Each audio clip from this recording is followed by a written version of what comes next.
Taarifa kwa umma.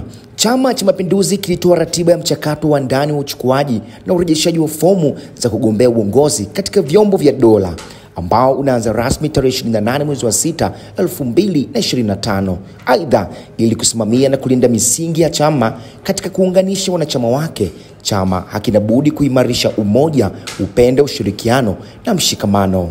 Kwa muktadha huo, Chama cha Mapinduzi kinatoa mwongozo na maelekezo kwa umma kuhusu utaratibu wa uchukuaji na urejeshaji wa fomu kwa wanachama wa CCM wanaoomba kuteuliwa kugombea uongozi katika vyombo vya dola 2025, kwamba ni marufuku kwa mwanachama yoyote kualika kundi la wapambe kumsindikiza kwenda CCM kuchukua fomu za kuomba kuteuliwa kugombea.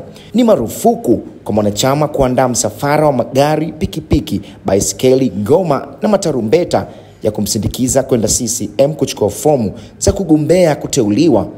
CCM inakumbusha viongozi, watendaji na wanachama kuendelea kufuata maadili ya uchaguzi kama ilivyoainishwa kwenye katiba, kanuni na uchaguzi wa CCM na miongozo yake. Kidumu Chama cha Mapinduzi imetolewa na Katibu wa NEC Organization Isa Haji Ugusi. Kwa taarifa kama hizi, tafadhali usiache kusubscribe Ngasa Online TV, lakini pia kutufuatilia kwenye kurasa zetu za Instagram ambazo tunatumia kama Ngasa TV Dodoma, lakini pia Boss Ngasa Dodoma. Hadi wakati mwingine.